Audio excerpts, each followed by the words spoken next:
Welcome back to the channel, everybody. I am so excited to dive into the topics today because, well, as you know, if you've been here for a bit, my background is branding and marketing, and I love talking about the power plays going on behind the scenes, really PR. So in recent years, I've had a particular interest in SEO, narrative control, and reputation management. So what we're talking about today, we're going to look at a couple things.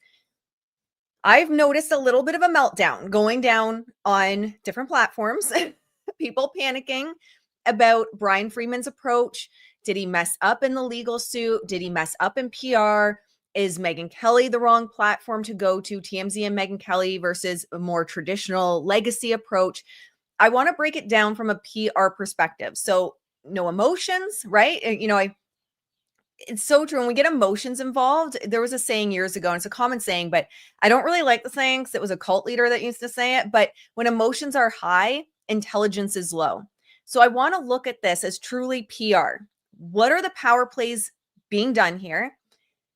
Has he messed up? Should he have gone on legacy media? Now I'm seeing a bit on X starting to trend around he should have a female lawyer doing the interviews, all this. I want to break it down from a PR perspective so that we can look at it from an objective place. So we're going to look at that. I have notes here. So we're going to look at that first. We're going to play some clips from his interview, Bryan Freeman's interview with Megyn Kelly. We're also going to look at some snippets from Matt Gottlieb, who is Blake Lively's lawyer over on TMZ. I actually like what Bryan Freeman did. He put them on the back foot. So they're out here trying to respond to Bryan Freeman. It was a very smart move, but it's interesting because Matt Gottlieb was over on TMZ Live as a response to Bryan. What else are we going to talk about?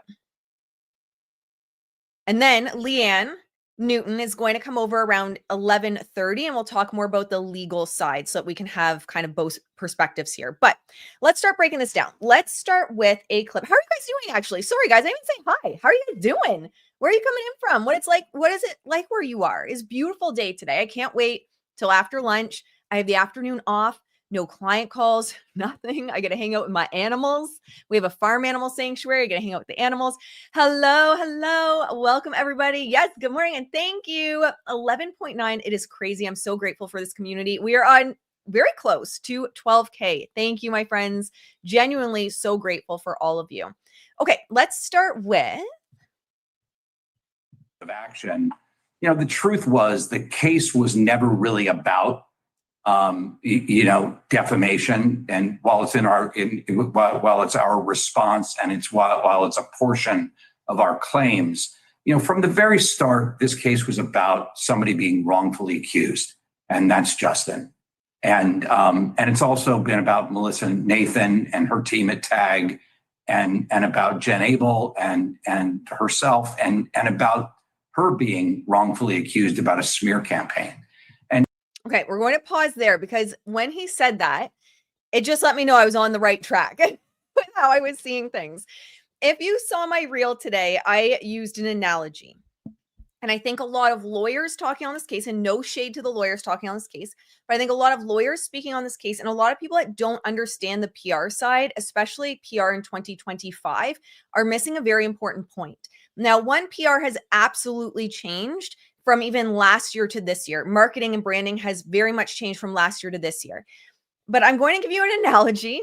It's horses, but stick with me here. I don't know cars, but I know horses. And I think from a racing standpoint, everyone in their life has at least seen or heard of horse racing. So I'm hoping we can all go along with this analogy. So we're going to use Bryan's own words, like against him in a friendly way. He said it was never about defamation. And that told me, I actually didn't see that until right before I came live. So I was like, yes, my reel was right. In horse racing, what happens is you have what can be called a rabbit or a pacemaker. Okay, so the sole job of a rabbit or a pacemaker is to set the pace. So say your horse, your favorite, the one you want to win, the one that can win, is a late closer or is stuck in the back, right? You want the rabbit to set the pace at a pace that's fast enough that's going to tire everyone else out so that your favorite can win. So what it looks like in a case like this, in PR, in a public battle, in a court case like this, is I want you to imagine that both Blake and Justin have 2 horses. It's a 4-horse race. Okay. Stick with me for the analogy and I'll clarify anything if it gets confusing, but I'm going to talk slow. I know I tend to talk fast so that we can all get it. So we have a 4-horse race. Blake's 2 horses, the gates opened early for them. Okay. So you had her 2 horses get a head start. They went to the media, New York Times, and they went to the CRD. So her 2 horses had a head start. Their gates opened late for Bryan Freeman and Justin Baldoni. They needed a rabbit. Out of the gate, they needed a rabbit. Not literally a rabbit, but it's a pacemaker. You don't really want it to win. And he told you right there who the rabbit was. The rabbit was the defamation lawsuit. Okay? He says, like, yeah, in the interview, of course, we would have loved to have won. Absolutely. Or to keep going with it. But essentially what he confirmed is the pacemaker or the rabbit in this race. And yes, we got to keep in mind, it's a long ass race. Exactly. Slow and steady wins. The rabbit was the defamation lawsuit. You send it out to the front. You don't care if that horse tires out. Okay? It's okay. The point is to get in front of Blake Lively's 2 horses. So Blake and Ryan came out hot. And by coming out hot, put Justin and Bryan behind. They needed something that was going to make a splash. They needed a rabbit. So they sent the defamation lawsuit out first, knowing their closer, the PR, was going to have a slower start. Without the defamation lawsuit, there was no way for that closer, which is called a closer, is a horse that, if you ever watch horse racing, it's like behind the whole race. You're like, holy shit, as it's going, you're like, it's never going to win. It's never going to win. And it's like, boom, crosses the finish line. You're like, where did it come from? Yeah, it probably had a rabbit there. The stable probably had a rabbit there. So they knew they needed something. So they sent the defamation lawsuit out first as the rabbit, as a pacemaker, to get ahead of the narrative. So that the actual horse they wanted to get to the front had a chance. That horse would have never had a chance if they didn't do this. Okay. So Bryan told us his strategy right there. And like I said, I did that reel before I actually even watched this because y'all keep sending me stuff to watch. And I'm like, guys, I don't even have time to like pee anymore. I'm so busy. So I was like crash watching this minutes before going live. And he confirmed exactly what I said. So the defamation lawsuit, well, yeah, I'm sure that it would have been nice for $400 million. It was to allow the slower horse to gain momentum. Now, when you're looking at a lawsuit like this, there's multiple things to keep in mind. And again, people are forgetting about this. Even the lawyers, when they're talking about this, you don't want to take your own horse out. So you don't want your rabbit on the way to the front, knocking over your PR and the horse falling down and the rider going flying. And now you don't have your PR horse in the race. And you don't want your PR to become so dominant, it knocks out your lawsuit. You want both. It's like feeding off of each other. Which one do we want the win in? Which one do we want the win in? And allowing the horses to feed off each other. But you have to be attuned because you also don't want, you got to keep in mind, there's 2 other horses in this race. Blake Lively's horses to take you out or overtake you. All right. Let me know if this is like starting to click a little bit better. And if it helps. So what I see is this, okay? The defamation lawsuit could be seen as a loss, but I think what people are missing is all along it was the rabbit. All along it was the horse that was meant to give the actual thing they wanted time to catch up. They needed something that was shocking, that would flood headlines, that would get people's attention and give them a platform to get Justin's story out there so the PR horse could start to catch up. Okay. Now, if we look at Blake and Ryan's horses, we could argue that the $400 million loss, and Blake going around saying it's a win, gained her a little bit in the PR world, because I do see people that are experienced and quite experienced in PR that are saying, no, that was a win. The headlines, that was a win. But Justin's PR horse had made up so much ground. So if we have like Justin's PR horse here and Blake's PR horse here, sure, it might have closed the gap like that. but it wasn't enough to overtake.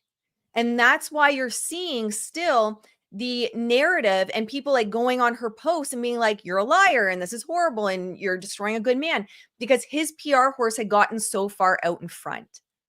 Okay. So when we're looking at the goal overall of the lawsuit, and Bryan talks a lot about this in the interview with Megyn Kelly, the goal is to clear Justin's name. So ultimately, the goal is to set up as best as possible that PR horse to keep getting to the front. So the lawsuit's going to support, and based on whatever their goals are, I mean, you don't want the lawsuit to get way back here either, because that looks bad. So you don't want to take out your legal horse as you're on, doing PR, but you want to kind of play off each other. All right. So let me know, does this help? So Blake tired people with remedy PR, and Justin will come out and kick ass last second. I think he's kicking ass now. I think over time, it just gained that much traction that the little bit of a win she made hasn't been significant in terms of the losing the headlines, the 400 million lawsuit, and her having a victory lap. I don't think it was enough, because that defamation lawsuit allowed his PR horse to gain so much steam. I think it would have been a lot worse if they hadn't strategically used both horses in the race to also improve his public image. Then yes, if his public image was already bad and they weren't thinking about PR and they were only thinking about the legal, and they're like, good luck back there, PR horse, you're on your own, we're just focusing on the lawsuit, then yeah, man, if they also had the loss of the 400 million lawsuit, it would have hurt his image a lot worse. 100%. Let me just see what's going on. Makes sense. Yay. I'm so glad. I've been trying to get people to understand. Oh, I'm so glad that the time zone works for you guys. Okay, perfect. Entertainment Tonight just posted a video on Blake Lively connection to the judge. Nice. And you guys know my views on this. Support platforms that are putting the truth out, because if they're only getting clicks on crap takes, they're going to keep posting the crap takes because they're going to make money off the crap takes. All right, let's go back here. And the reality is, when what I believe is going on is that the judge, is getting through all of this and saying, hey, we're going to parrot this down to really what the issues are in the case. And I don't want collateral stuff going on. I just want, answers to the key questions, right? Was there sexual harassment? Clearly no. And, was there a smear campaign? And that's no also. So that's what I really think when you parrot down the law and all of that to what the judge is trying to do here. And a lot of people I know have said that, what some of the commentary I've seen, that this does allow a simpler case forward for Bryan. And I think we have to keep in mind as well, like all the balls he has in the air with so many people that are involved with this. That you couldn't defend yourself by filing a claim. So they're talking here, sorry, I should have set this up. They're talking here about basically the law, like you can't defend yourself against an accuser concerning sexual harassment or sexual assault, which, in most cases is a really important law. In most cases it is a really important conceptual case, and it really protects the victims. But, you got to ask yourself here, who's the real victim? The real victim is Justin and the others, and it's because they've been wrongfully accused. I think that was such a smart position from a branding and PR, from a PR perspective, because he's not saying like this law is crap. He's saying it has a place, and the concern, which is a concern I've said for some time, is how it can be abused. Yeah, her own lawyers are saying alleged. That was interesting. Yeah. And ask yourself, when you've been in a situation where you've been wrongfully accused, how do you defend yourself? Are you allowed to defend yourself? Are you allowed to lead with truth? Because that's all that's been done here, is putting everything out on a website, putting everything out for the public, not hiding anything, and saying, here it is. Was there sexual harassment? Was there a smear campaign? I love it. And I agree. And he goes on to say as well, that the only person that's been putting everything out there is Justin's side. Saying I didn't, and what you say is defamation, can get in a lot of trouble potentially, could have to pay that person's legal fees if the counterclaim gets dismissed, could have to pay triple the legal fees potentially. And okay, I have to pause it there because sorry guys, I do have to do commentary or I'll get my channel taken down. But I didn't realize it was potentially triple legal fees. Punitive damages. So the California statute almost makes it like extremely dangerous for someone in Justin Baldoni's position to actually defend himself against a sexual harassment complaint. Well, it's not dangerous if you know you're right. So this case has always been about facts. It hasn't been about victory laps. It hasn't been about Saturday Night Live tours. It hasn't been about the People 100, or the Time 100. It hasn't been about the show. And I love this because he's bringing it back to the facts, like beyond all the glitz, beyond all the glamour, beyond the Time 100 and all of this, it's facts, period. And I do think in many ways, Blake's not keeping an eye on her horses right now. Yes, I agree. This law presumes guilt. I agree. She's not keeping an eye on her horses. And that's why her PR, I think she's so stuck in this narrative and belief that there's no way it's organic backlash. I still get accused of being paid. I'm like, I wish I had billionaire money because I'd still be saying the same damn thing. I wish a billionaire was paying me because I've got a lot of animals at my farm animal sanctuary to feed. Like, I wish. No, I'm not paid. And I still get accused of that. I think she genuinely struggles to accept that it's organic. And because of that, like her ego's out of control and she's not in that race keeping track of her horses. It hasn't been about, the misrepresentations. It's been about the facts. We've been in this case for a while now. Have we seen, text messages? Have we seen evidence? Have we seen receipts? No. You've only seen them from one side, and it's been out there. And what we've seen from Blake Lively is her showing who she really is. And the truth is, that there's a famous quote that says, when people show you who they are, believe them. Mm-hmm. And Blake, and actually we've talked about that here, Blake's continually shown us who she is. And then you get those leaks of her being a bully or her being rude. And then, that poor person's TikTok was gone. It's all manufactured PR, this sweet, innocent vibe down to, yes, thank you. So there we go. Maya Angelou. Yes. And I think Megyn, I cut her off, but Megyn does give credit to the quote as well. She's just, I don't know. Sorry, I lost my train of thought there. With Justin, with Blake, with Taylor Swift. I didn't get that part, Bryan. Yeah, well, I think it's a nuance in the law that you're aware of, but public figures who sue for defamation have to prove malice. What the judge essentially said, as you read the order, is that there can be no malice here because the allegations arose from the CRD complaint, which is a protected document as a legally filed document. The civil rights complaint that she filed to kick this whole thing off and then leaked to the New York Times, clearly. Go ahead. That's right. And we'll just pause here for a second. Something just came to mind because I've seen some people online be like, but why doesn't he has female lawyers? Why isn't he having a female lawyer do this? And it just came to my mind. I thought, oh my goodness, I forgot to address this. I think the biggest problem now, Bryan Freeman's been the voice for him all along. And I think one of the problems is if you flip it, now you have a female lawyer all of a sudden speaking for Justin, it looks fake. It looks like you're trying to look a certain way.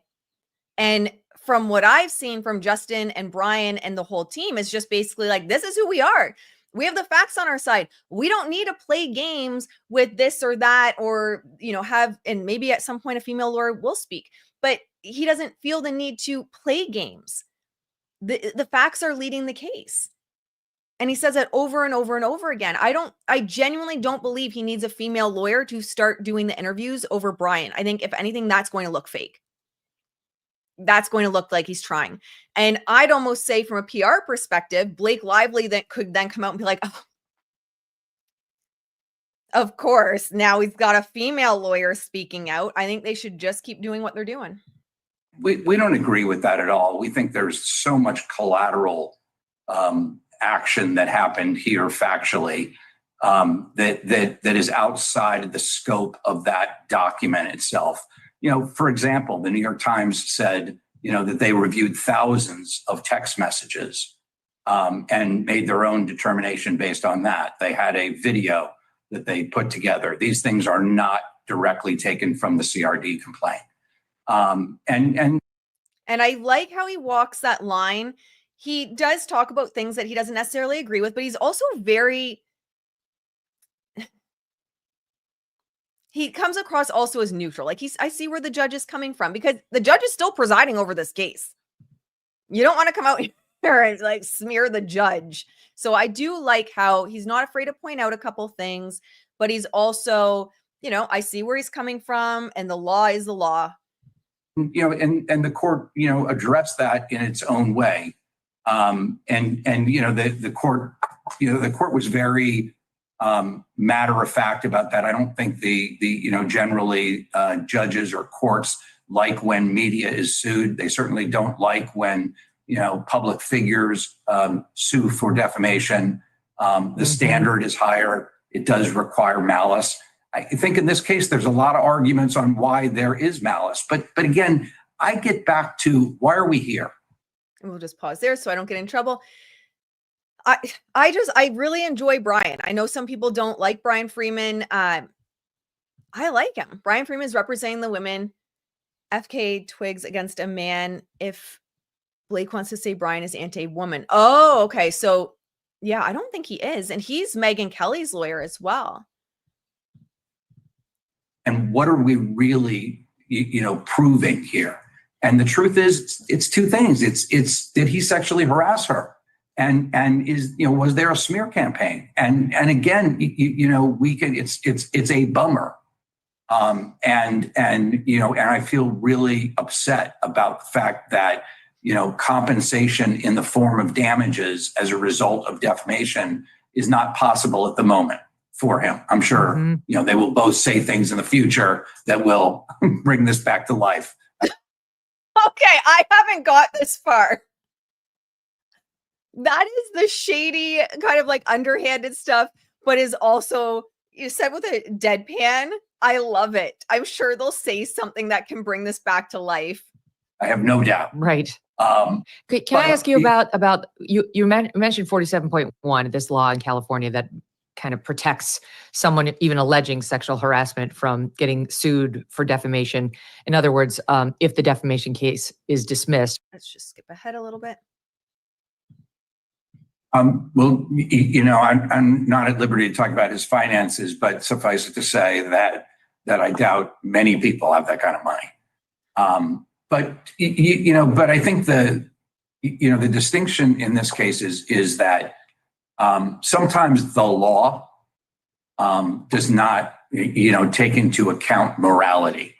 And, while this particular statute is a good statute in cases where it's important and it matters, and where there's someone who's bullying the victim. And I want to take that really seriously, because I think it's really important, and Justin feels it's really important.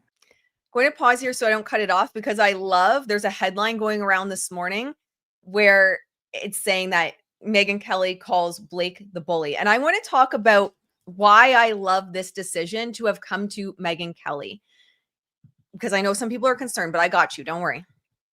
But where it doesn't apply is a case where somebody has created allegations that do not rise to the level of sexual harassment. And we now know exactly what those allegations are. We have a specific understanding of what those allegations are. We've seen video that shows exactly what happened in the scene that she said was so inappropriate. And we've seen, the text messages about coming to my trailer.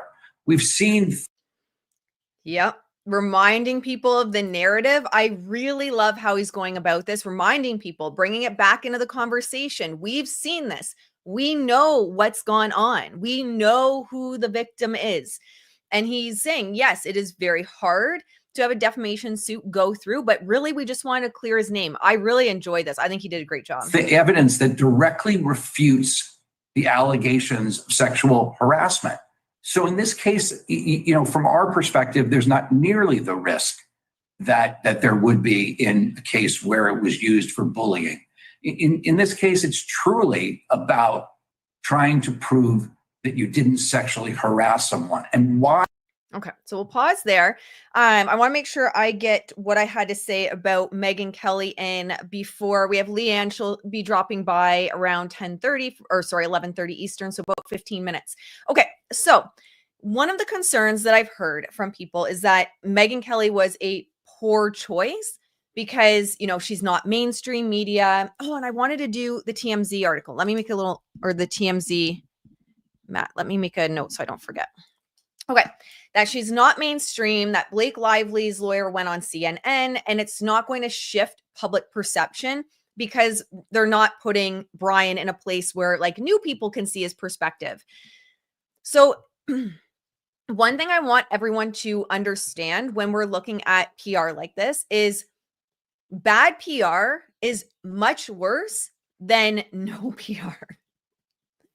So we don't want him to necessarily do, a CNN interview or a legacy media type interview and walk into the lion's den and they manipulate the headlines. They start pushing. One thing I really like about this is Megyn, the way they have they're friends, right? They have a really good relationship. It's a soft interview.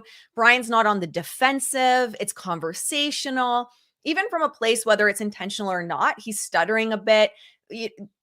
That's all kind of relaxed, right? It's, but if he has to get on, say, a CNN interview and they come in with a slant and they're already biased and they start they're just being, assholes a bit and pushing and being a little aggressive. And if Bryan has to shift into more of that pit bull that we all know Bryan can be, it can very easily be manipulated. Even if Bryan doesn't say anything bad, it can be very easily manipulated in the media. And remember what I just said, bad PR in this situation is much worse than no PR. Trust me when I say you would rather Bryan stay away and Justin stay away from legacy media if they are concerned that there will be unfriendly fire, if they are concerned that there will be unfair questions, unfair takes, unfair allegations after. You want them to stay away because we've seen already certain newspapers picking up clips from the Megyn Kelly interview. And you can now also, he can have a step back and look at, okay, well, what's legacy media doing with this? Are they taking little sound bites out and making it seem like Justin's a bully or he's not trusting Blake or whatever, right? They can watch what media does with this and make decisions from there. But I genuinely do not think he should go on legacy media at all. I do not think it's a good idea. On an interview like this with someone like Megyn, where it's more relaxed, again, I really like the interview. He's confident, but also calm. And you want that. He gets to control the narrative. Okay, so it's going to be friendly fire with Megyn. There's not going to, it's going to be friendly. It's going to be a conversation. Again, if he goes on something like CNN, which I'm going to be honest, I wouldn't want my lawyer going on CNN. Are you kidding me? Are those legacy medias? What? No, there is no way. But the tone could work against him. Here he controls the narrative. You need to be controlling the narrative. And over and over and over again, legacy media, all they've proven to us is they're Team Blake. All they've proven to us is that they're going to take anything from Justin's side and twist it and make it something it's not. That's what they've proven. Number two is something I've spoken about in the past, which is kind of gatekeeping and allegiances. These big media companies, They are part of that kind of I scratch your back, you scratch mine. So if you're not part of that inner circle or attached to corporate interests, Bryan Freeman might feel potentially, I don't know, I'm not getting paid by them. I'm not working for Justin and Bryan, but he might feel that they're compromised or potentially tied to the opposing party. And I've talked about Condé Nast, I've talked about WME, I've talked about all of that in the past. And then as well, with art audience targeting, Megyn Kelly, she's not mainstream by legacy standards. And yes, she's been used in hit pieces in regards to just about doing. So have I. I've been named a few times, but she has a loyal audience and she has a big enough platform where, like I said, legacy media can pick up the stories and pick up the sound bites and start to run with them. But they're sound bites that you've controlled the narrative around. So media interviews in terms of legacy media are only going to work if you're kind of already the media darling or adjacent to. Two, if that reporter has proven to have a fair, unbiased track record. And three, you have enough leverage to set the terms of the conversation and that you trust that those terms are going to be met. And you trust the narrative that's coming on the back end of that to be in your favor. Because it can seem like friendly fire in the interview itself, and then it comes out later like, wait, what? What is the soundbite you took from this? What is the headline you're running with this? But if those conditions aren't met, or there's any concerns from Bryan Freeman's side that those conditions are not going to be met, do not go on them. There is no benefit. And I've had conversations on X today and people are saying, but wouldn't getting the story out to more people be beneficial? No, not if it is not the narrative you want out. It will, that horse, remember, go back to our analogy. You start having Bryan Freeman on unfriendly fire on interviews and all the progress they've made with that PR horse is the horse like broke its leg and it's like back at the starting line again. Like you can't risk it. Now, if there are people that he feels are neutral enough and he trusts enough, then absolutely, there's no reason to not go on a certain platform. But there is no way I would be going on CNN or having my lawyer go on CNN. Jake Trapper has no credibility. He covered up Biden's mental decline and then wrote a book about it after it became obvious. Oh my God. Well, there you go. Yeah, there's no way. So that's my take on that. And then always I want you guys to think of is the thought process that's going on behind the scenes for his team is bad PR is worse than no PR. So they are going to be very strategic on the moves they make. I think this was very smart to go to Megyn and TMZ. He's obviously, I don't know, friendly with the two guys on, oh my gosh, the TMZ podcast. I can't think of their names off the top of my head, but they seem to respect each other. They push him a little bit, but it's not like aggressive. It's not, trying to catch him in a got you or something. So I think that was a really great place. Megyn's a great place. It can lay the groundwork. Whether they want to go to more traditional legacy media later, it can gauge public interest. Again, what's the conversation happening over on legacy media with the sound bites people are taking from this? What are people saying? It can give you feedback and can give you statistics. It can give you like, okay, now that we see this, we know what our next move is. And it helps them build momentum on their terms. But here's the thing. They built momentum on their terms. But what happened in this instance? Their PR horse got out of the gates first and Blake's was left behind the gate. So now Blake's is playing catch up, trying to respond to Bryan Freeman. Not a good place to be. It's not a good place to be. So now you're seeing Matt Gottlieb everywhere. He's like saying yes to every interview, which I think also the piece of that on why Matt's saying yes to every interview is because he knows legacy media is friendly to Blake. It's a lot easier for him to say yes to things. He knows. They know. Ari Emanuel's like, yeah, they're my ride or die. No one's going to F with me.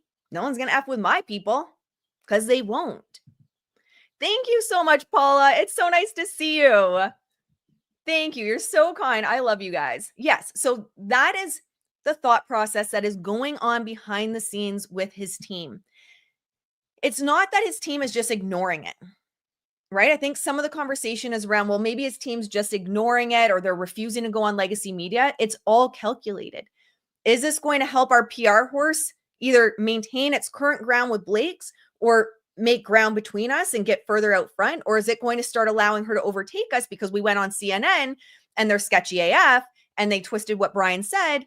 And now it's a disaster. Now it's a PR disaster. And now you're trying to put out fires. Well, you also have Blake probably running around, leveraging those fires to be like, see? Abuser playbook. See? Darvo. You can trust Megyn that the final product that's going to come out will be friendly to the narrative.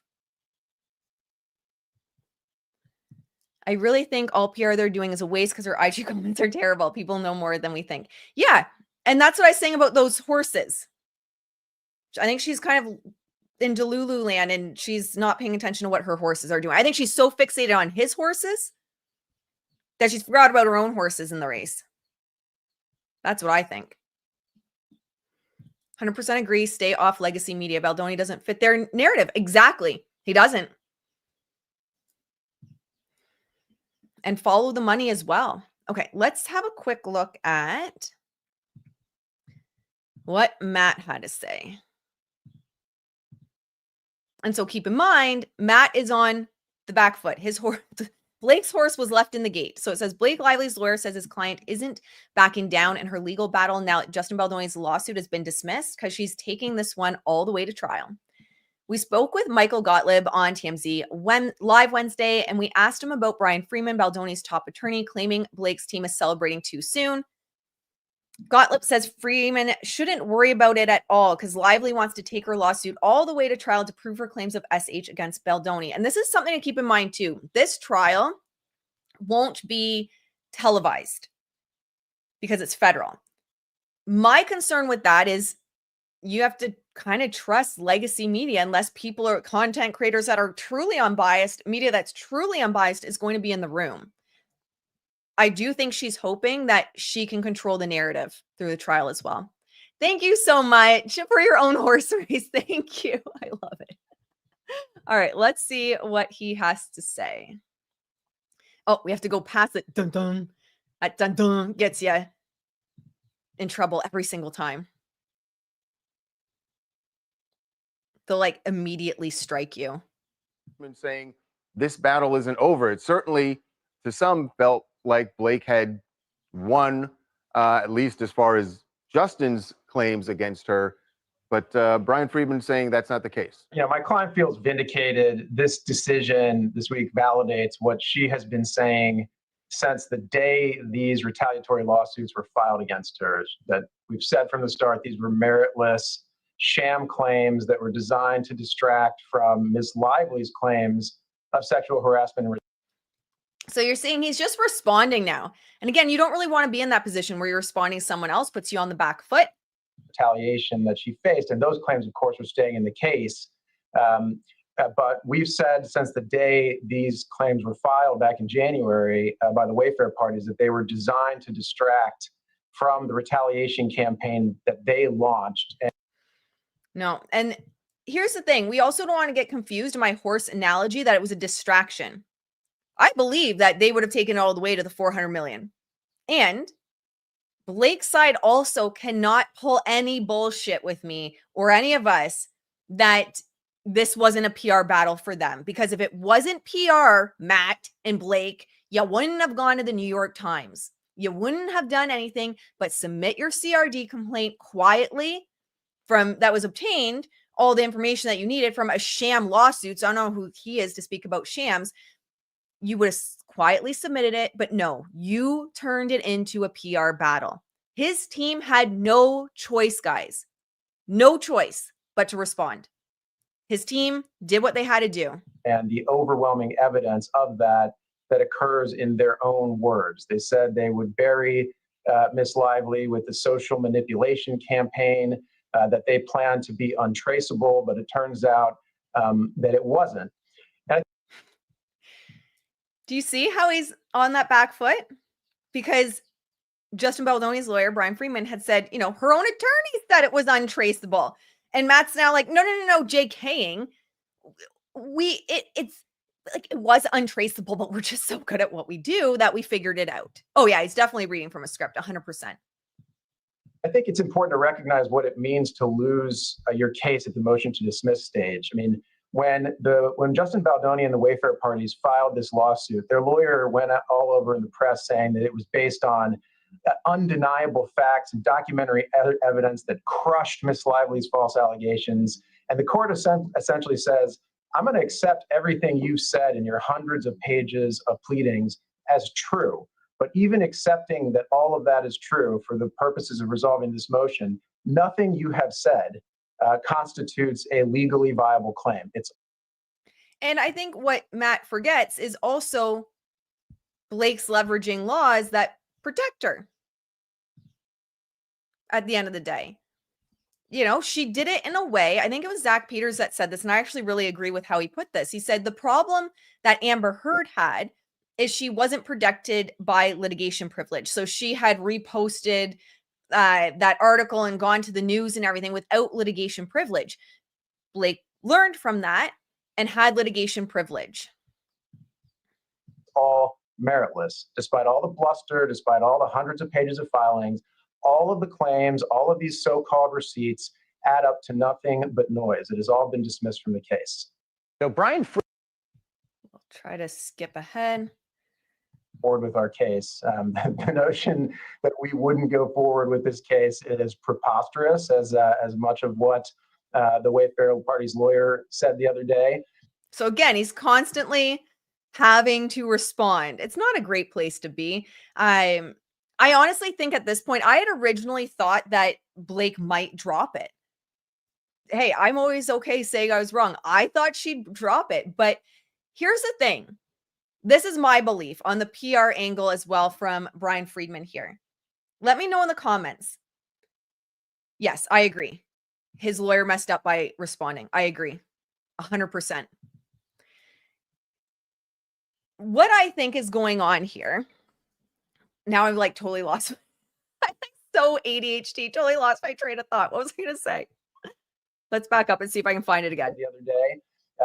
Of course, Miss Lively is going to go forward with her claims. One of the things. I think Bryan knew what he was doing. I think Bryan wants her to go the full way because if she drops it, they can't go to the case, right? They can't go and have their day in court for SH. And you're most of us. And what Bryan said is what they want to do is clear Justin's name. But if the case never goes through, they can't. So he laid a trap. You got it. He laid a trap. He knew the ego of Blake and that even if she had a little bit of an inkling of to go out on that high, that she appealed to her queen bee nature, triple dog dare. You got it. Triple dog dared her, basically. So I think it was very strategic, the use of words, and she couldn't resist. So even if there was an inkling of, you know what, let's just go out on a high, there was no way she was going to do that. There's no way she was going to do that after being triple dog dared essentially on TMZ Live. And then you got to love how her lawyer has to come back in and say it because she's not going to go on TMZ Live. I can just picture her being like, you better get your ass on TMZ Live right now and fix this and tell them that I am not nervous and I am not dropping it. I guarantee it. She said when this decision came out is that she is more determined than ever to take this case to trial to prove her claims of sexual harassment and retaliation, not just for herself, but for all of the women out there who may suffer from sexual harassment. So this is another piece. All of the women, she's part of that group. And I called this, as soon as this was dismissed, I said, I think it was on a live, she's going to align herself with these groups and she's going to be a stand for them. Ugh. And now it's just like other women, I'm fighting. Other people might not have these resources. This is all PR. Her statement on her Instagram story, she didn't write that. That was PR. That was a PR team. He didn't write this. This is all PR talk. This isn't just like off the cuff conversation, which is fine. but it's all scripted. In the workplace who may not have the resources or may not have the wherewithal to be able to defend themselves and may be able to speak up for themselves. So she's going all the way, guys. She's going all the way to fight for women. That's why she's doing it. It's really important to remember what the Wayfair parties have tried to do in this case. They haven't just attacked Blake Lively and Ryan Reynolds. They've attacked the laws that are designed to protect victims of sexual abuse, I think this is all I can hear from him, but maybe Matt should catch up on Justin's videos, right? Or on Brian Freeman's videos, because he's not actually attacking the law. I don't think anyone, I know certainly not myself, and dude's reading Ryan's script, probably. I always joke that I think Maximum Effort's branching out into crisis PR. That's who is handling their crisis PR. You know, it's just... Okay, we'll go with, let's see. There's a new question. He's just rambling. He's doing word salad like his client. That's all right. Justin Baldoni is going to be deposed. Steve Sarowitz is going to be deposed. Melissa Nathan is going to be deposed. Those depositions will take place between now and when discovery closes in August, and we're itching to get into them. The movie was called It. We all figured they were. It's not a mic drop moment. But anyway, all of this is the PR response. They literally took everything Bryan said and then, oh, am I calling him Matt? I don't even know his fucking name. I'm like, Matt Gottlieb. You guys are like, it's Mike. I think it's Matt. Matt, Mike? I don't even know now. Now I don't even know. Am I getting him confused with Matt Rosengart from Free Britney? I might be getting him confused, like the name. Who knows? Either way, Gottlieb, Blake's liar. Blake's lawyer. He's just responding. And I agree. I forget who said it. I don't think this was a good move because it looks defensive. It looks like we have to respond to fix the narrative. I don't think it was personally a good move. All right. So we have Leanne Newton we're going to bring on. We've already been going for almost an hour. So I won't keep you guys much longer. We're just going to I want to hear from Leanne on what her thoughts are from the recent developments. So let me stop screen. Hello. Hiya. Are you all right? Hi, how are you doing? I'm all right. I'm fine. Good. I'm so excited to have you here. Thank you for coming on. Oh, no, I've been waiting forever for this moment. Did you want to introduce yourself and let people know who you are? Oh, yeah. So, hi, I'm Leanne Newton. I'm a lawyer, qualified lawyer, but I am a UK lawyer, and I'm just kind of following this case. Because no one else, there didn't seem to be, like we had Law Tube following Deputy Heard. It just seemed to be kind of not there for this one. Mm-hmm.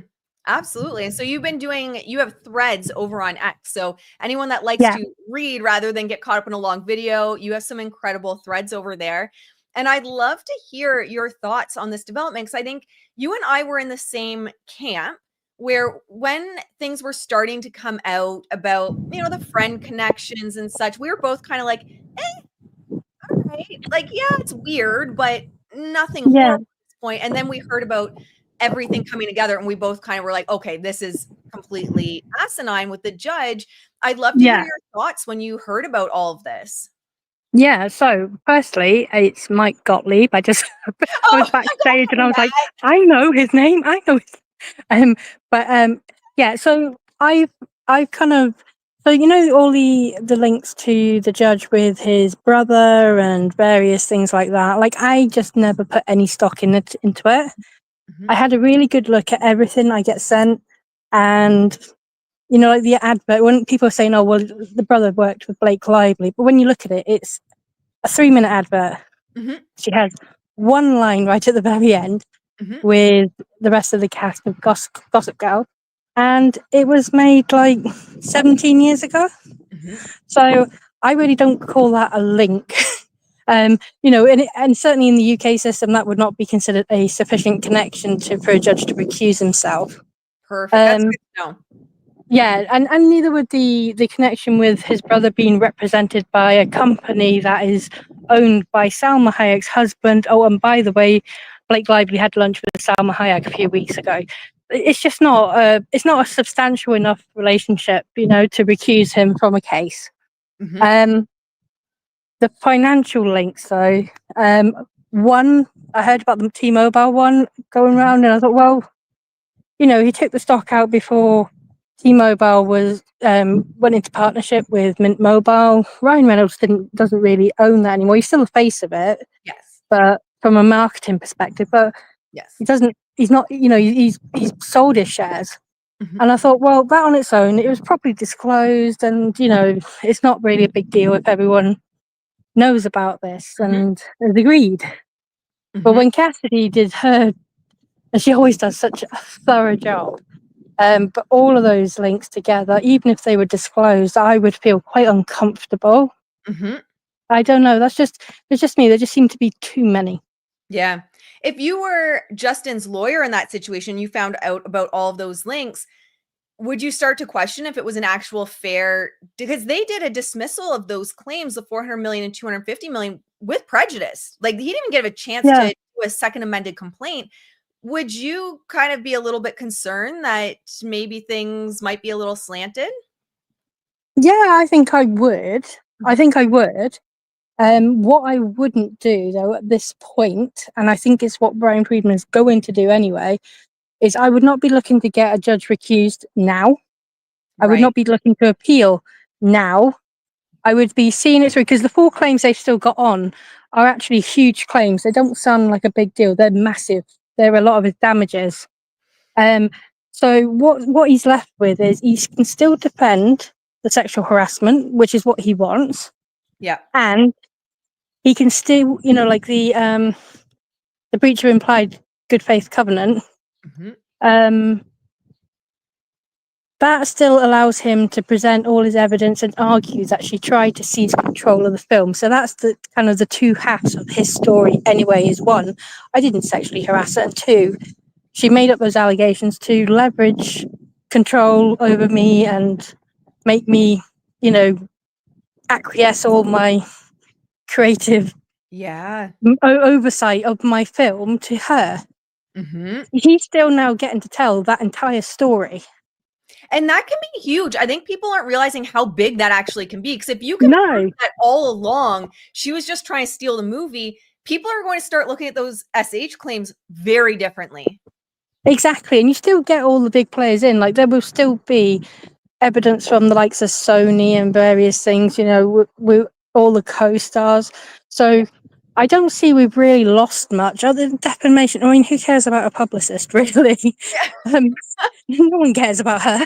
Yeah. But we all know now that Ryan Reynolds created Nice Pool to mock him. Everyone will now watch that film knowing that information is out there. Mhm.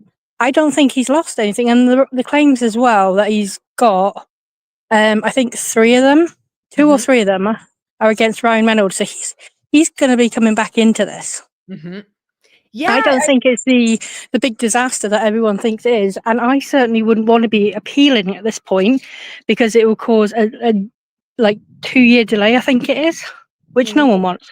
yeah, that's a good point. I didn't even think of that. Yeah, he is better off. He's handed out notice to her now that she's going to be deposed Mhm. anytime between now and the 15th of August. Mhm. So that's happening imminently, and you want him to kind of just get on with that. See Mhm. how he does with his claims. If he defeats her sexual harassment allegations, and also wins his tortious interference with contract and various things, then he's come out in the same position as he would really if all the claims still stood, That's and he actually won. that's a great point, and it might also spin, hadn't even thought of that. If they appeal now and it takes years, that's also PR that could Yeah, potentially work against him in the meanwhile too. I didn't even think of that. exactly. I mean, you want them to get this over with, I think. And I suppose this is more your area, but I would, looking at the way she's handled her PR, spun stories, claim victories that don't really exist. If I was Justin Baldoni, I would want to get through this quickly rather than, give her 2 more years of it kind of sitting in limbo while she plays the victim. That's actually a great point. So it makes sense. And that goes into, I think, what I was talking about. I was playing some clips from Bryan Freeman on Megyn Kelly, and he does talk about some points where he says, I thought we had good points that were made, that it wasn't just the CRD complaint where they had defamed him, but overall he seemed very understanding to the judge, understanding to the law. He said a lot of positive about the law and how it's meant to protect victims. So do you think that's kind of a sign of like he's not appealing now, like he's going to let this play out? Yeah, I think so. I mean, what are you going to do though? I mean, he's not going to turn around and say, "Oh, that's true. Do you know something? This is not a good law." Mhm. Because it is. I've said this as well. It's a good law. It's well intentioned. Mhm. And what the amicus briefs were doing were trying to expand it. And they were trying to say, well, look, I mean, the purpose of the law is like if you have good faith reason to feel that you experienced sexual harassment, even if you haven't actually made a complaint, Right. and you speak up about it, but someone then sues you Mhm. and claims defamation, then the law is there to protect you. And if you get to the other end of the trial, at that point, if you lose, if the person who sues you for defamation loses, and you prove you can prove the case of sexual harassment or sexual assault, then then you're punished really with all these treble damages and attorney's fees. But that's at the end of the trial. And what the amicus briefs are trying to do was rewrite that law to say, well, even the discovery process is abusive. It's not. It's a perfectly normal part Mhm. of lawsuits, criminal and civil, is, people having their say, their side of the story being heard, and evidence coming from both sides. And then weighing that evidence, that is justice. That's literally, that's what the scales that represent justice are about, is weighing evidence. I love that you mentioned that too, because I was just thinking, even and this is going backwards a bit, but a thought popped in my head. Even if the judge, none of his connections make him, biased or anything like that, when you talk about the scales, it just made me think we need people to have faith that there is balance in the scales. And even if someone's not biased, the public perception can be that it is. And I love how you brought the imagery, because I'm very image based in my mind. Yeah. The scales, that's what we want to make sure people have faith in. Absolutely. And I do think, I mean, I know people are a bit kind of, frustrated with the ruling. And I think I said for the first time, like, because I've been sort of saying, no, I don't think he's biased. I don't think he's biased. Mhm. I understand. I think the financial connections are problematic. However, the caveat for that, for me as well, is just because he may have connections does not mean the rulings are bad or biased. That's Not mean that, doesn't mean they're not, they don't follow the law. Mhm. And I think at the same time, if Wayfarer are not going to put in a complaint or seek recusal, they're going to proceed forward. Well, the last thing we want to do is for the public to kind of, be seen to be coming after the judge. Because this is a case where Justin Baldoni is being accused of weaponizing a digital army. That's true too. That's a good point.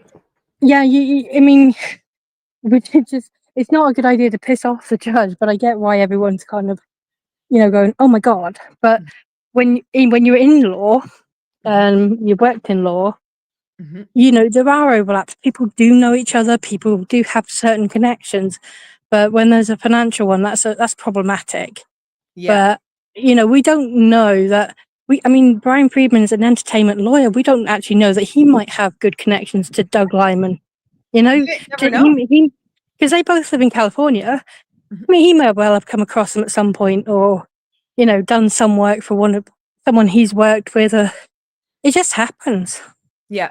Oh, for sure. And yeah, and I think that financial piece, especially since the judge had a case that was like it went up to appeals and was overturned because his wife had stock in Bank Yeah, of no, America. to give some context though to that, it is a different situation, even that is, right? Because although the amount of money that the wife had in stock didn't sound too much, and obviously the wife having stock sounds a lot less problematic than the judge himself having stock. The reason it was so problematic is because the case, what the American bank, which is the stock the judge's wife had, Yep. they were actually one of the parties in, like none of the, so the connections that Casti made, whilst they're good and some of them are quite high value and they are the judge specifically, none of them are actually parties in this lawsuit. Oh, I There see is what a you're bit of saying. yeah, there is a small difference. Well, it's I see depending, what you're saying. that's why I'm still like, well, there's quite a few Yeah. connections and the number of them bothers me. And to be honest, as long as they've been declared and properly and all the processes have been followed, That's then if everyone's proceeded on the basis of knowing that, then there's nothing for us lot to be outraged about. And yeah, I Really. guess in theory, we never know, but in theory, maybe that was disclosed in the beginning. Who knows? Yeah, And it could well have been. Yeah, we don't know. I would be amazed if it wasn't. But then, I mean, I've also had, like stock shares and things in a company, and Mhm. I don't know anyone. I wouldn't be biased for anyone. Fair enough. Uh, Fair enough.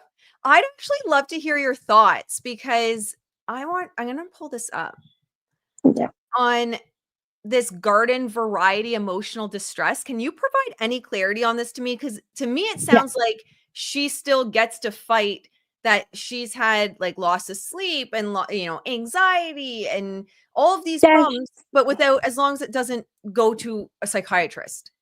Yeah, so it's a huge difference actually, and this is a massive win for Justin Baldoni. It really is. Okay.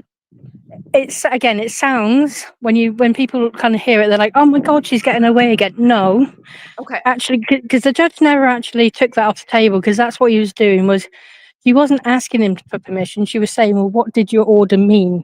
Am I Okay. allowed to bring this or not?" And the judge said, "No, no," because the law actually says, well, for the severe claims to the intentional and negligent infliction of severe emotional distress that she was claiming that she's now withdrawing, Okay. you have to provide, a substantial medical information because they are huge. The damages are huge. Oh, But okay. yeah, but here, all she can do is say, well, like if someone is pursuing a claim for, I don't know, for sexual harassment, we'll go with that. If someone is, then you kind of expect that there will be some level of, well, I Right. feel a bit more anxious than I did before, or it caused me to, I lost my appetite a little bit, and I just felt a bit depressed.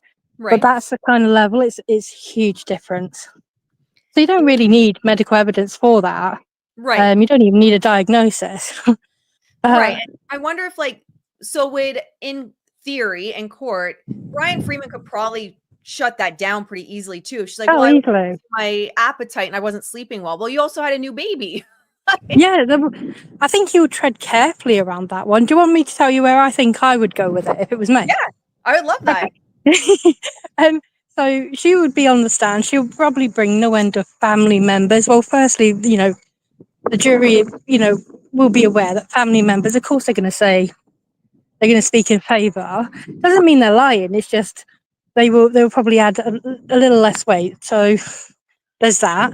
Then Bryan Friedman will probably pull up things like, so the sexual harassment, it happened in the months of, bearing in mind, these were only over a few days in the months of April, May, and June in 2023. Or by June, she was, when was it? Yeah, after that, then. So she went to Taylor Swift concerts. She went That's to London to true. be with her husband while he was filming Deadpool. She got on a private jet with her so called abuser. She filmed in Capri. That's a You know, great point. And this is not even like at the point of the lawsuit when she started doing SNL and everything. If you remember her complaint, it says she could barely leave her bed. That's true too. And didn't she end up, was it you, or I can't remember who figured it out? She was at like a Taylor Swift concert on a day she said she was sick or something. Yeah, yeah, yeah. I think that was me. It was either myself or might have been CJ actually. It might have been Oh, that's true. or Little Nomad. We usually the three of us work on timeline kind of discrepancies, shall we call them? So it was one of us. Yeah, yeah. She called in sick, but she was actually in a Taylor Swift concert. That's right. So I'm sure all of this can be brought in. And like people are saying in the comments, like, could it have been postpartum that she was feeling off and anxiety? And I agree with these questions because Yeah. I think the postpartum stuff is why she avoided sharing medical info. I agree with that. I think that could have been a huge piece of that. And I think it will. I mean, it will be difficult to kind of go there because he hasn't. Well, she hasn't got the medical information now to support a claim. Bryan Freedman also won't have the medical evidence to rebut a claim, but he may touch upon it. He's kind of got to be very delicate, if you know what I mean. That's So, true. but Oh, she's obviously sensitive to her postpartum kind of period, really, because of the how she reacted when she was asked about her weight. that's a good point. And you don't want the media or her team to spin it as like now he's picking on something. That's a good point. I think his stronger way to handle it, rather than kind of be accused of going after a woman who just had a baby and, kind of, add into the fat shame. And I think he'd more likely say, well, hold on a minute. These are all the places you went when you said you couldn't leave your house. That's a good point. I think that's a great point. And then, so for this garden variety, so I imagine because they're married, Ryan can't really testify like against her or anything, but I almost feel like it can be used both ways. Like if Ryan's saying like, yeah, or would she even call Ryan? Ryan saying, yeah, she was stressed or she wasn't eating or she wasn't sleeping. Can they call Ryan, or would that be a really bad idea? I know nothing about calling witnesses if it's the husband. Well, I'm not quite sure what they're going to do. And I think Bryan Freedman's not entirely sure either. I mean, That's true.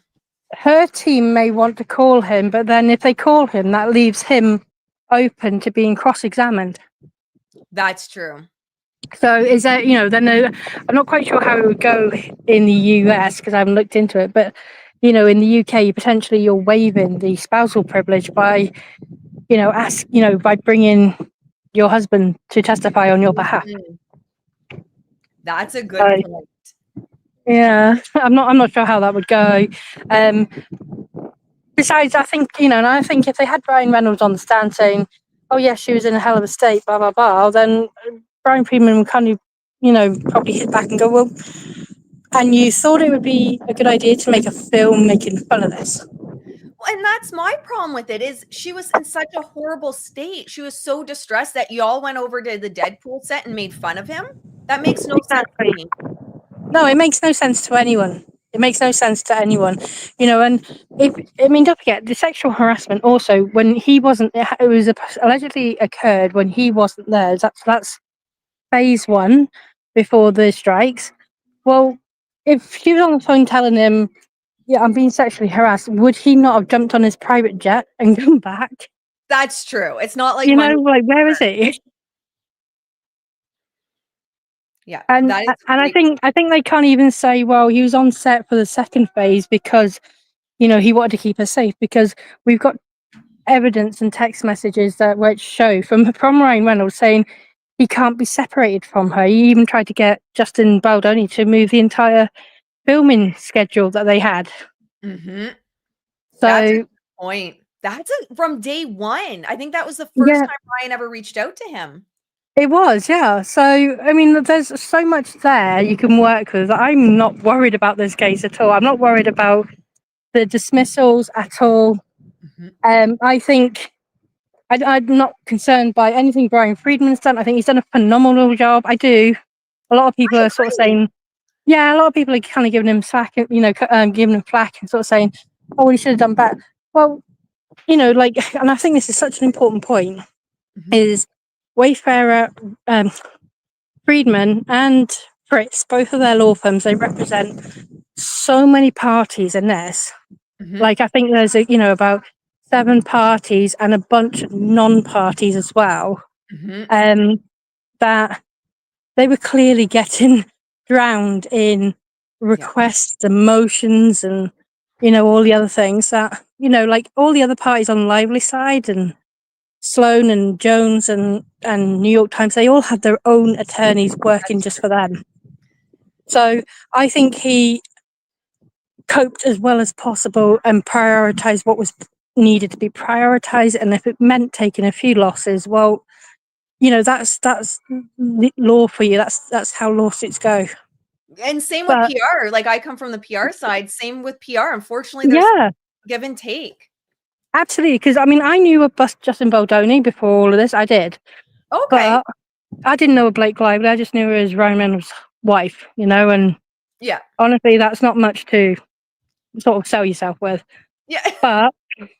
But on when the CRD came out and the New York Times article, everyone kind of looked at him, and that was it. He was never going to work again. And now Exactly. you've got this entire effort, coordinated class coming together, people, supporting, doing sleuthing, and all kinds of things.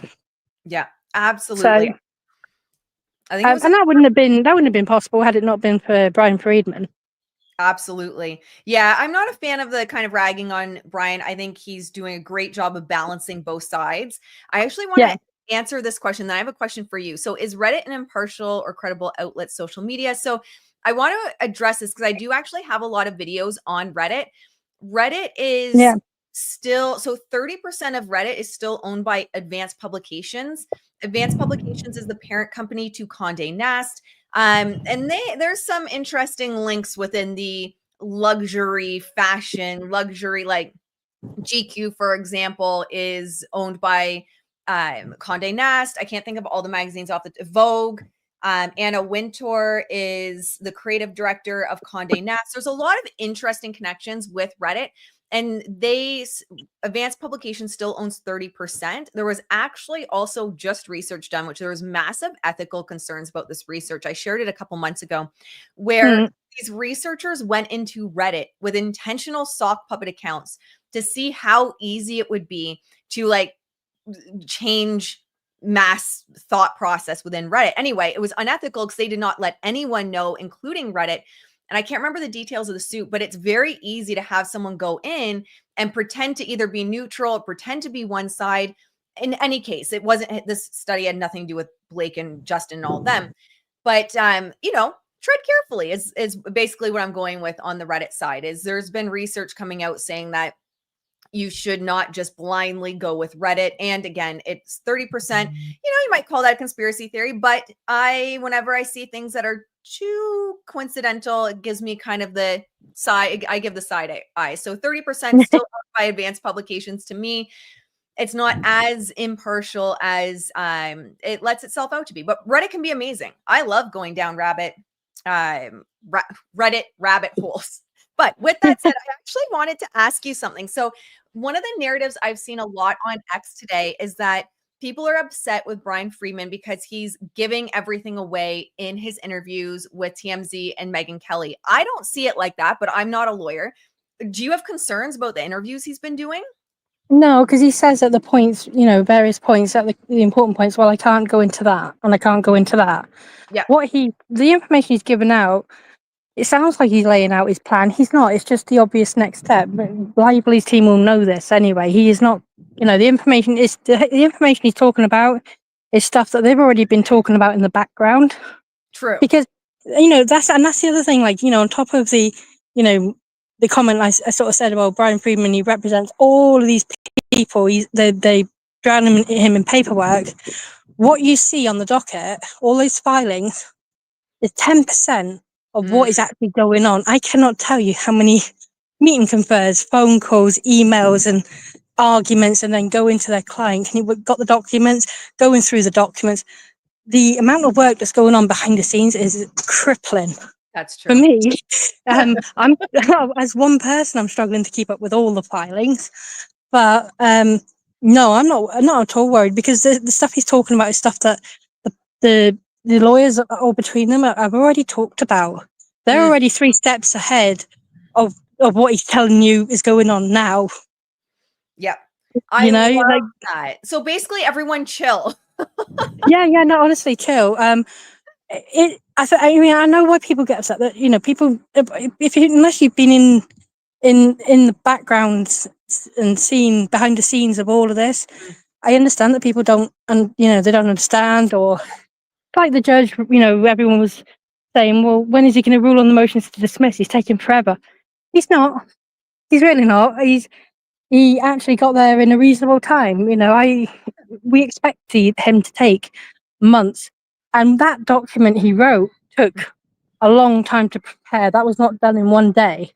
Mhm. So he's obviously looking and kind of weighing things up.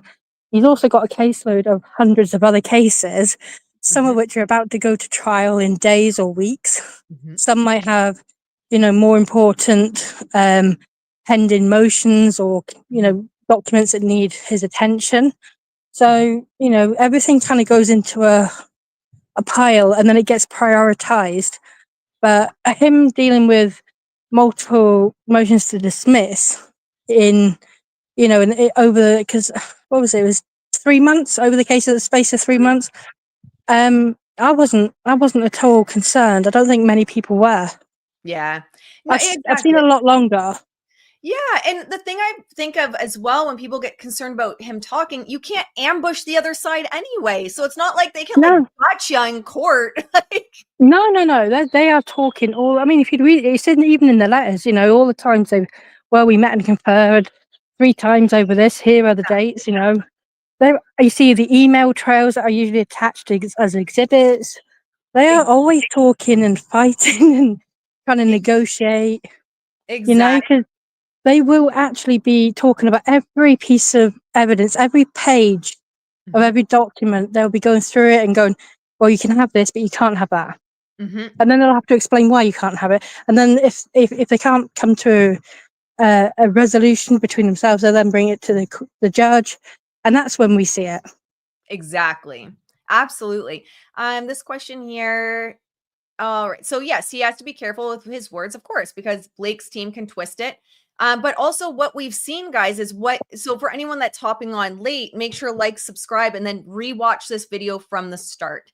Because what actually worked in Bryan's favor is Blake's team is trying to play catch up, because Bryan got ahead of the narrative, and now Mike, Matt, whatever his name is, I'm going to be in their new hit piece again because I can't get his name right. They're Gottlieb, let's just Mike. go, yeah, Mike Gottlieb, he's playing catch up. He doesn't look great right now because he's just responding, and it sounds like they're trying to like go over everything that Bryan said, but also why TMZ, can he use the news? Can someone tell Freeman? One, watch back after we're done, watch it back, because I address this on why he went to Megyn and TMZ and why it was a good move and why he should be concerned about legacy media and mainstream media. Can someone tell Freeman? I mean, guys, Well, come on. yeah. Freeman's looking at every angle. We don't need to tell him to go to like CNN or something. And in fact, I'd be like, stay the fuck away from CNN.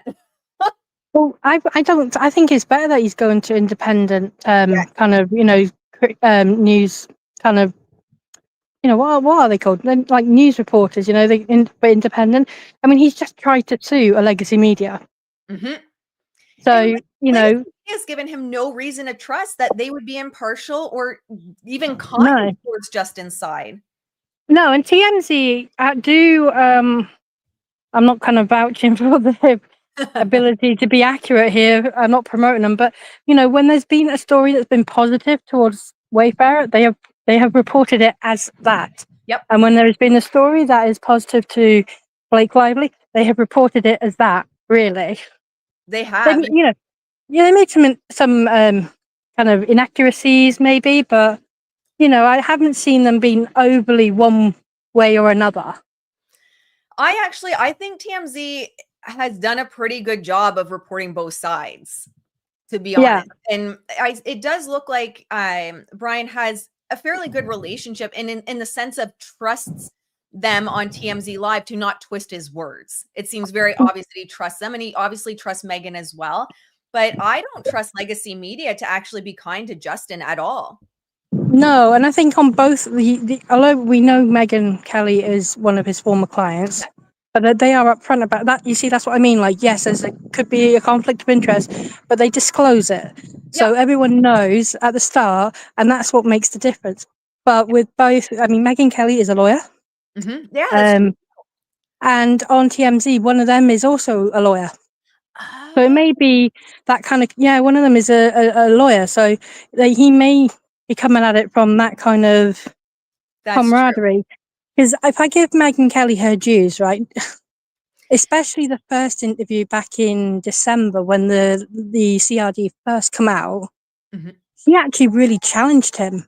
I didn't get any kind of, well, you're my lawyer, so I'm going to give you an easy ride. She actually really pushed back quite hard. Mhm. Yeah. But she's got a large audience, undeniably large platform. Mhm. So, Yeah. and with the legacy media, I don't know about you, but I'm just not hearing about it. Unless Blake Lively scores some kind of win, I'm hearing nothing about the story.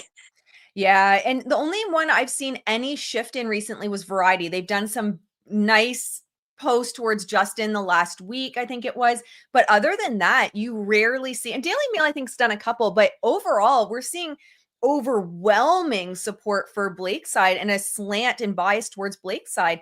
Would you be concerned, like, if you had a client that was a public figure, with them going to legacy media in a situation like this? Yeah, I would. I mean, a lot of people are saying, where's Justin Baldoni? Why is he saying nothing? He's saying nothing because he doesn't actually have to. Yeah. He's not, he's not, because, I mean, look how ridiculed Blake Lively and Ryan Reynolds are being because they're doing red carpet walks and everything, That's true. despite her emotional distress and everything that goes with it. That's So, a good I mean, point. yeah, he's just kind of spending time with his family, and it's, that's fine. He's paying the lawyers to deal with this for him. Mhm. And actually, the clients are not supposed to do anything that might prejudice their case. They are advised, don't speak. Yep. Absolutely. Absolutely. No, I think that's great advice. And right now, what I'm seeing from a PR perspective is just Blake's team's trying to play catch up at this point. And it's interesting because they're trying to hit back at everything Bryan said, right? And I had joked right before you came on, I said, I think Bryan Freeman set a trap. I think he's a lot smart. I think he's 10 steps ahead of what anyone assumes he is, because he had said, I am concerned she won't show up to the deposition. He didn't say it in those exact words, but around the lines of, she might drop the sexual harassment and we won't have a trial date for this potentially.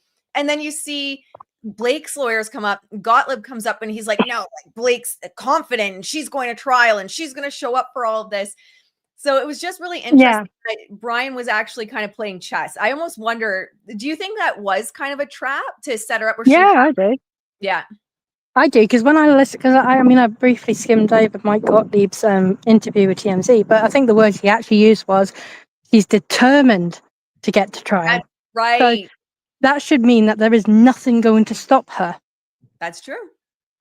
But she's going to be going to trial anyway, because if the claims continue forward, these 4 claims, then there is still a trial going ahead, even if she withdraws hers. That's true.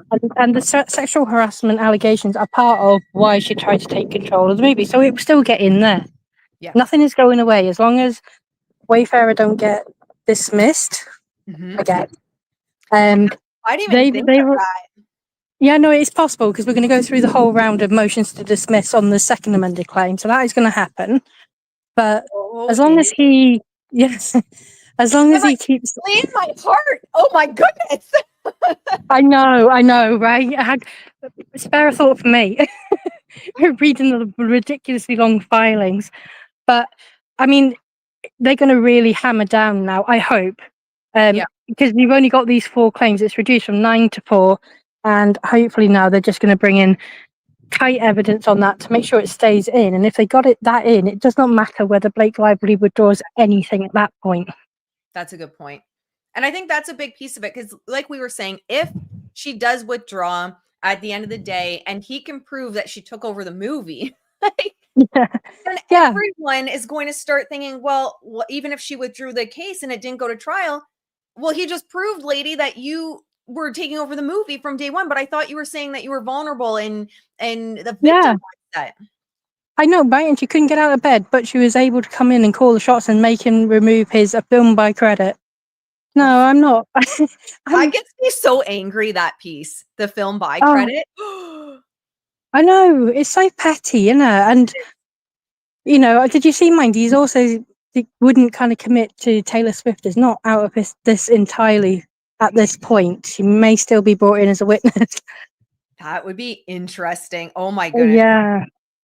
I mean, we don't know what deal was struck behind it. There was definitely, a deal made. Absolutely. Yep. Something happened behind the scenes. But I've got everyone saying, well, why are we not seeing it? When are we going to see it? When is he going to bring in his Van Zandt? The thing is he can't just bring it in whenever he wants. That's true. He's got to come in appropriately in the right moment. We may see it coming in the second amended, for all I know. I don't know. I was actually going to ask you that because he's talking a lot about new evidence. Do you think there's a possibility that that's whatever he got from Taylor coming in? Yeah, it could be. It could be whatever he got from Taylor. Don't forget, just because Sloan is out as well doesn't mean that anything he got from her is not admissible. It's admissible. He obtained it as evidence. I think the best thing he's going to do, though, I think he will bring in Van Zandt at some point because he will want to try and get the text messages pulled out as evidence for being improperly attained, one way or another. Point. And if he does that, the retaliation claim, which is already untraceable in her words, is going to be incredibly hard to prove. Mm-hmm. That's a good point. Oh my goodness, there's a hardball question. What do you think the outcome may be, Leanne? No pressure. I would hope that that the jury would look at the evidence the same way the vast majority of people have. And if there is evidence, if she has got evidence of sexual harassment, I have said I am happy to change my mind. Me too. I'm happy to say that, Justin Baldoni is a scumbag. I just haven't seen it. Yeah. And I have, obviously, there's two lies that come out in her CRD, which I have a big problem with. And one is she tried to say there was no intimacy coordinator. She didn't say that she didn't get to see one. She said there wasn't one until the 17-point document. And that turned out to be not true. There was one from the start. And then there's obviously the whole thing with Adam Monshine saying he's not an actor when he very clearly is. He's a highly qualified actor and very accomplished. And when you've got someone who's told lies, and she would have known they were lies, then the jury is allowed, if one lie is proven, the jury is allowed to disregard everything else. That's a good point. Yeah, they will be given that instruction specifically. Like, if you find that she has lied once, you can disregard everything she says. So, yeah. And it's like, there's so many even the video of them dancing. It didn't happen at all like how she's claimed. Yes, he said it smells good, but it was in regards to, he was just responding to what she was talking about. Exactly. I mean, and on one of the points that yeah, no, I agree. It turned out to be absolutely nothing. But I mean, she thought there was no audio, and she made it sound a lot worse than it actually was. And when she realized there was audio and she amended her complaint, she walked that back. But the other thing I've noticed as well, because obviously I'm dealing with all the dockets. So there's 5 dockets in 2 different courts. There's 16 parties, or there were before Leslie Sloan and New York Times and Vision PR all went. There's all those parties, and she started off by saying her genitalia was nearly nude. That's right. Then it was, like she walked that back actually in her first complaint. You see on Jed Wallace's docket in Texas, where she's doing her motions to dismiss, she's actually referring to it as nude. We've lost nearly. I haven't been following that case. There's just too much to follow. Oh my God, that's such a funny case. Wow. Jed Wallace has got the funniest lawyer, the snarkiest lawyer ever. I adore the guy. But she's, because Jed Wallace can't speak to the truth because he wasn't there. Well, so he can't turn around. Yeah, he can't turn around and say, "Oh no, you're lying. That's not true. That did not happen." And there's no Wayfarer party there to set it straight. So she's actually taken away the word nearly, and now her genitalia is nude. This is wild. It's great to compare these things when you're looking at all her different filings, how she changes her story, even in legal filings, depending on Wow. who she's saying it to. It's And crazy. I know nothing about the law other than watching Emily D. Baker stream cases, but is that like called impeachment? Like if she gets up on the stand and you start, but here you said this, and then here you said this. Yeah, so if you can bring evidence, so they did it with Amber Heard when she referred to Kate Moss, and then they brought in Kate Moss who said, Yeah. no, that's a lie. That's impeachment, yeah. Very cool. Yeah, that was a clever move they made there. Not by Amber Heard. Yeah, no, not by her. But I feel like it's very similar. How they caught Amber by bringing up Kate's name, to me, feels very similar to what Bryan did in terms of like almost like I triple dog dare you to drop it. And so Yeah. it's like almost speaking to that ego where I can't not go there. Like if you dare me, or if you like, I'm just going to go for it. And it feels very much the same on how Amber was trapped into saying the name, almost like Bryan had brought it up of like, she might drop it. This might go away. She might not show up. And I just picture her with her lawyers being like, someone get on the news and tell them that I'm showing up for this. Yeah. But now they've said that, though, they're almost kind of committed, really, because otherwise, I mean, she can't now go and say, no, it was too traumatic. Mm-hmm. I didn't think she really could. I think she would have struggled anyway, because she filed first. That's true too. That's what I said when the amicus briefs were coming out, going, "Oh no, you've got to save her from this abusive discovery process." The first thing I put in my thread was, "Well, hold on a minute. She filed first. She's still going through discovery. She kind of signed up for it." That's true. You So filed. what abusive process? Like and that's what I don't understand is what did she expect to just, and maybe she never expected it. Do you think, bring it back a step, do you think maybe she just figured it would never in a million years get this far? Oh yeah, absolutely. Because I think she got so used to Justin and Jamie and Steve kind of just giving into everything. And don't get me wrong, they're slightly frustrated that they didn't kind of put their foot down a little bit more, but I can understand why they didn't. But they shouldn't be punished for being nice guys who are quite placid. She absolutely took advantage of their mentality towards kind of lifting up women, which is shameful. But I think everyone has a limit. I agree. And I think when she put all of that out in the CRD, and if she just put it in the CRD, it may not even got this far. But once you put it in the New York Times, these guys, whilst they may be sympathetic to women like Blake Lively, they also have wives and daughters and mothers, and they're gonna have a limit where they're gonna go, do you know what? No, I've got to be defending myself. I've got to be seen to be defending myself. And they were clearly thinking that way anyway, because they had Bryan Freedman on board from July. I saw that, but I didn't really look into it much. Did you want to tell a little bit more about that? Because I missed that. I don't know too much either, but we do know that James Watuska was going to share with Leslie Sloan. I don't know if she's got them now because she's been dismissed. Mm-hmm. And if she got them, she could, in theory, give them to Blake Lively, those text messages. But I do think that well, I don't know too much about what his involvement was, but I do know that there were text messages where Melissa Nathan was talking about bringing in Bryan Freedman that were going back quite far, probably to sort of July, August time. Okay. But then we didn't hear much about it from that point on. But can I just sort of give one quick opinion, though, about the judge's rulings? Of course. I don't know how popular it's going to be, but this is just my take. That's okay. You're allowed to have an opinion, even if it's not popular, Leanne. I have a lot of opinions that aren't popular. I know.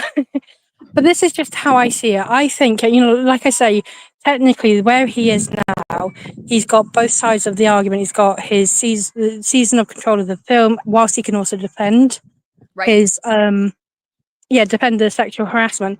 I think if you look at it another way, in a positive way, I think the judge might have actually done him a favour. because Oh, now section 47.1 has gone away and it's no longer hanging over his head. that's a good point. And so they have a little bit like of almost streamlined, if you will, to steal a word from Blake. Yeah.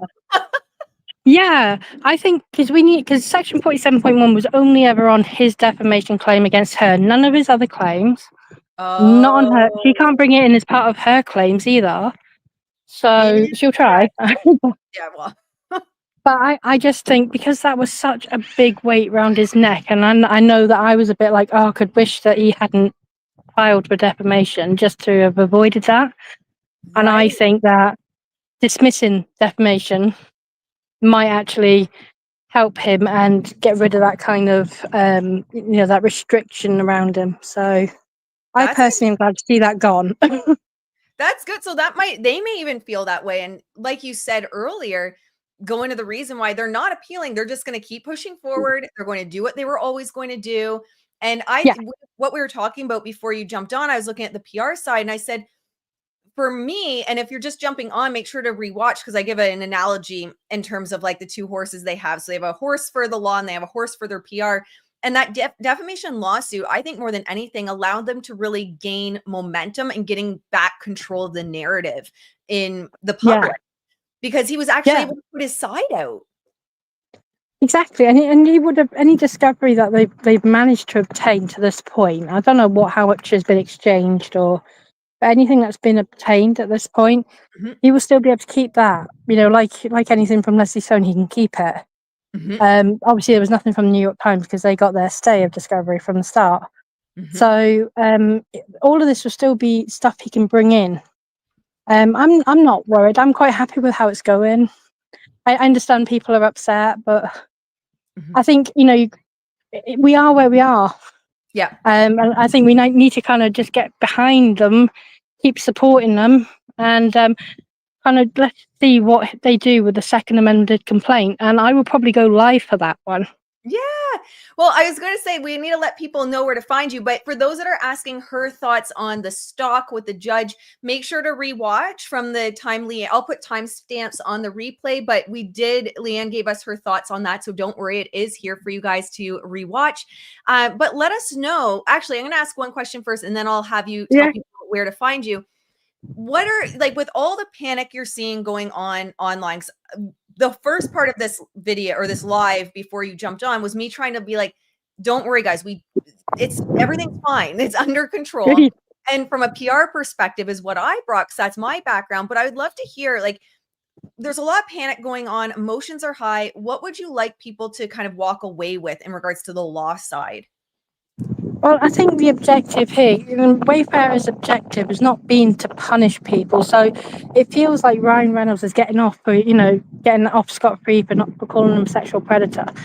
It feels like the New York Times are getting off. Well, that was almost guaranteed because that's just how especially in New York with their shield laws and various things for the media.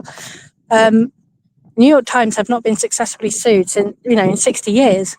So it was a long shot. Yeah. It was a huge gamble to try.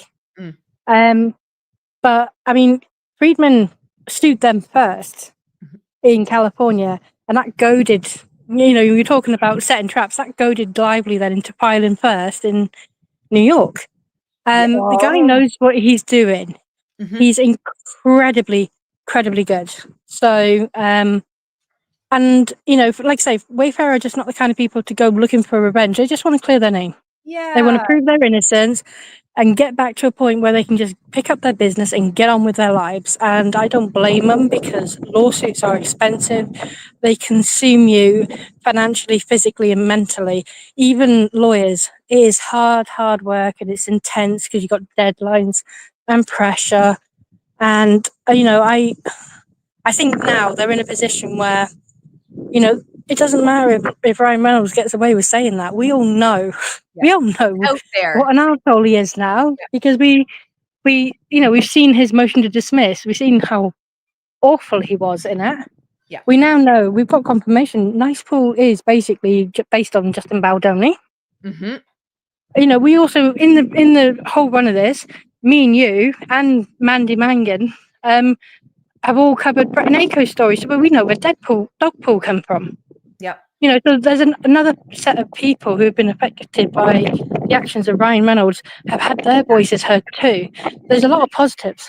There are. Absolutely. I think that's great. So I think both our sides are coming up with the same kind of takeaways. Trust the process. He has an incredible Yeah. team, very knowledgeable. Exactly, and you know, as much as I get so many people saying, "Well, what can we do? Can we make a complaint against the judge?" No, for the love of God, please do not interfere in a lawsuit, an active lawsuit. I never advise that. Yeah. I definitely think that we've got to trust the process. And as much as I could say, well, I want Bryan Freedman to appeal because I'm not happy with these financial connections Judge Lyman has, but if that's not his decision, Yeah. and it's not something his clients want him to do, then that is not going to happen as much as we might want it for various reasons. People may want the motions to dismiss to be appealed, the decisions. And again, if the attorney and the client have come together and decided, no, we're not going to do that, we're going to do this, it doesn't matter how much people want it, it's not going to happen. So I personally, I do try to answer as many of these questions because I get so many of them. I do try to sort of say, well, yeah, I would love that to see that too, in an ideal world, but I understand why they don't want to, and it's all about getting behind them and keep supporting them. And again, Friedman is definitely doing a really, really good job. He's got the other side rattled, and that's a sign of good lawyering. I love that you say that because that's the word I was looking for. Gottlieb, I'm just going to call him that from now on, going on TMZ and basically hitting every single point Bryan spoke to. That's the word I was looking for. Yeah. It shows they're rattled. Oh, she's reactive. Absolutely.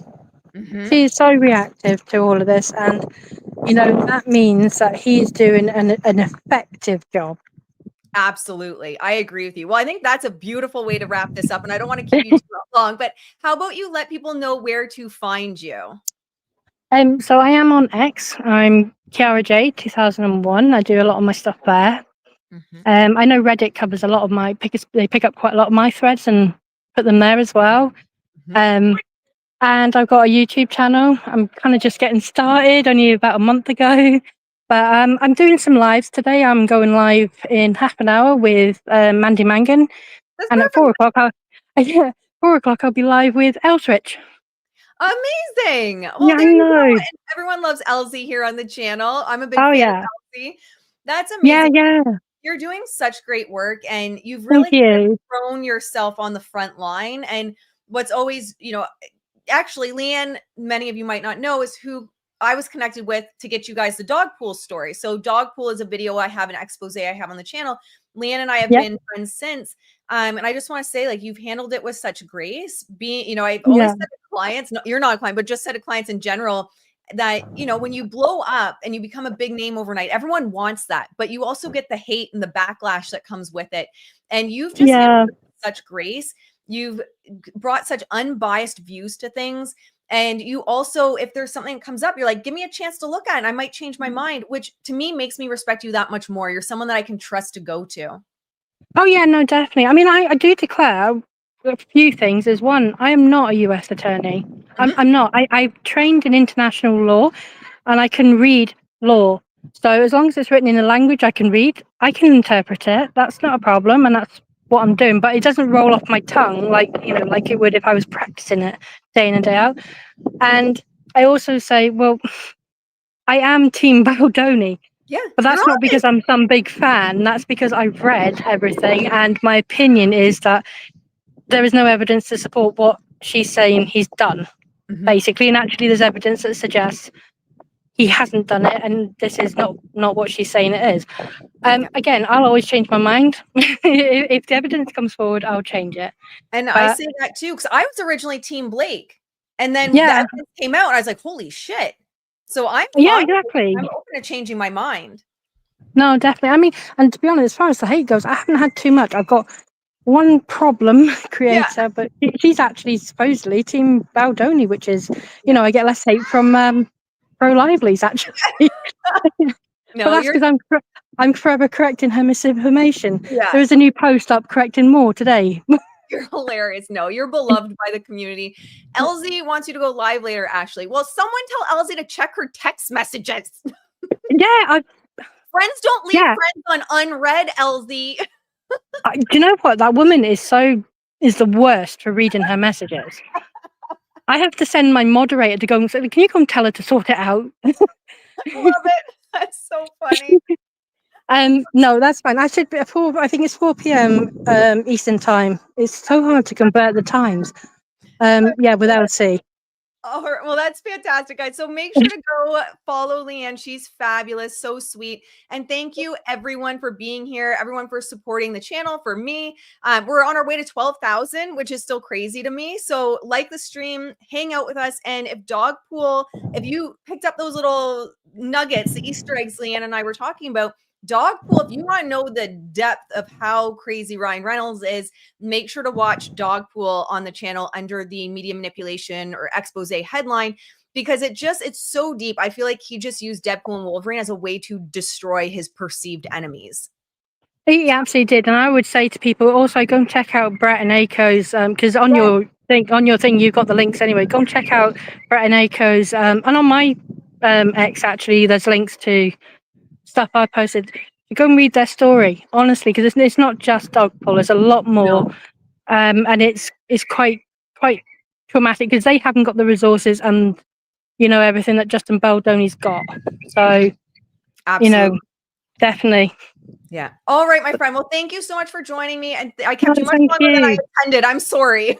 No, I've enjoyed it. Thank you so much for having me, everyone.